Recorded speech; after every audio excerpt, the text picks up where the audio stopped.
శిలలాంటి నాకు జీవాన్ని పోసి కలలాంటి బ్రతుకు కలతోటి నింపి వలపన్న తీపి తొలిసారి చూపి ఎదలోని సెగలు అడుగంట మాపి నులివెచ్చనైనా ఓదార్పు నీవై శృతిలయలాగా జత చేరినావు.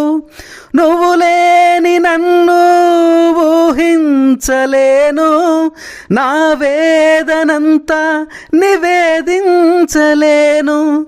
అమరం అఖిలం మన ప్రేమ, ప్రియతమా నా హృదయమా, ప్రేమకే ప్రతిరూపమా.